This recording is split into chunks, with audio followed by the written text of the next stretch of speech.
In this video, I'm going to show you how you can use an overball to help get a bit of stretch through your hips, but also engage into your deep abdomen. You can also use a foam roller. You can also use a large pillow or a cushion. You could use a soccer ball, depending on what you've got access to. See what you can find. As long as it's reasonably sturdy, not so pumped up or high that you feel like you're going to roll off to the side, then you should be fine. Okay, see what you can find. So in this example though, we're going to use our overball. Lying on your back, you're just going to prop your hips up on the ball.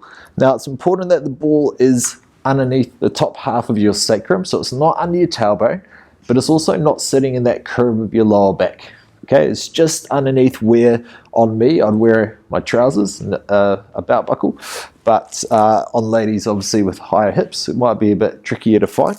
Okay, the giveaway is if you bring your legs up towards your chest, if you end up really hunched up, it's probably too low, or if you end up in this kind of shape, then it's probably too high up your back. Okay, it should just sit quite comfortably. Your legs will be just past vertical, coming up towards your chest. All right, elbows on the floor. That's just to make sure you don't lose your balance. From there, you can hold on with one leg. Other legs can go up towards the ceiling.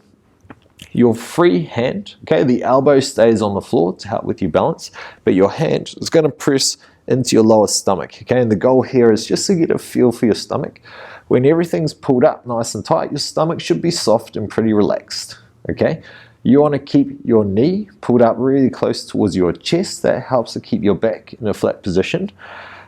With your stomach nice and deep, your leg pulled up towards your chest, you're going to try and slowly lower your free leg down towards the floor. Now, your goal here is to really use the leg pulled up towards you to make sure your pelvis stays in place and your stomach stays deep throughout that process. What can happen is once we start to get a little bit tight in the hips, is that we let our leg drop away.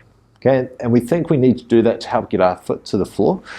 It's not the end of the world, but it's not going to give you a very strong stretch. Okay, so what I want you to focus on is, again, pulling the knee up nice and tight, slowly lowering your leg down towards the floor, trying to keep your legs straight until you start to get a bit of a stretch running through the front of your hip.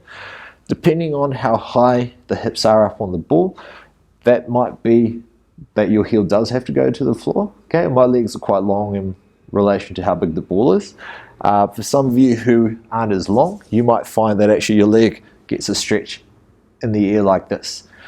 Okay, let's just try that on the other side. So keep your knee put up towards your chest, other hands resting deep into your stomach. Slowly lower your straight leg towards the floor. Again, see how my knee's staying up towards me, and this is where I start to get a bit of a stretch running through front of the pelvis here. Okay, sliding the heel back up towards you. So you might do maybe 12, okay, 12. And you can do them all in a row, or you're welcome to break them up into sets of 2 or 3 or 4, whatever works best for you. As long as you're getting a nice stretch through the front of your hip. The other important parts of this is that we want your stomach to stay soft so that your six-pack muscles stay relaxed. Okay, if they are relaxed, it means your back is also relaxed, which means we're actually getting into the deep hip muscles. Okay, and that's really important. The muscles we're trying to control and work here are our deep hip flexor muscles, which attach in around the front of the spine, but also right down into the inside of our thigh.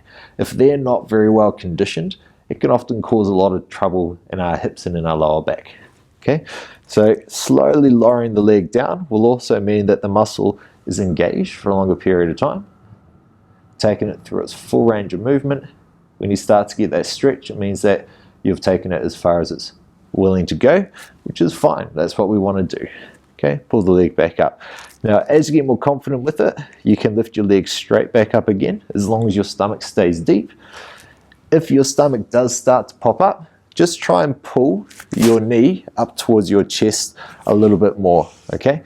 And you can even push your knee and your hand against each other. The arm's going to work, and that's kind of helpful, okay? That just creates more stability in our system. The more stable our body feels, the more likely it is to keep our stomach and our back relaxed. Okay, what I don't want to see is, as you're lowering your leg, stomach popping out. I also don't want to see your back rolling out, or rolling off the ball. Okay, once you've done a good dozen or so of those on each leg, part 2, keeping your back nice and flat, you're now going to try and do little toe taps, trying to keep your pelvis in place. Again, what often happens is our back starts to move, and you can see in my head and my shoulders being pulled around as the leg starts to move. That's just a sign that actually my pelvis is moving rather than my legs moving in the hip socket. Okay, so in an ideal world, you can use your hands just to get a feel for your hips. Make sure they're staying nice and still as you're going through the leg drops. When you're ready to challenge yourself, you can reach a little bit further each time. As long as you're keeping the pubic bone tilting up towards your belly button and your stomach staying nice and deep, you're welcome to take that as far as you want.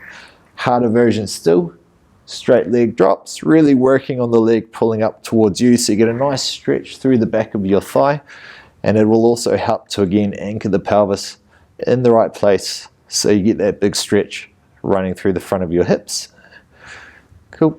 You can have a little bit of fun there as well. If you want to work your inner thighs, you can start playing with some circle work, letting your legs drop out, doing thigh bones rolling in, thigh bones rolling out. You might do a couple of those and then bring your legs back in, 5 or 6 rounds of that. Big circles as well. As long as your pelvis is staying still, then you're welcome to challenge that as much or as little as you want. Very good. And then you can slowly lower back down. Let's take the ball out. Always take a few moments just to rest arms and legs out, have a little quick assessment, make sure you're feeling pretty good from your head running all the way down to your tailbone.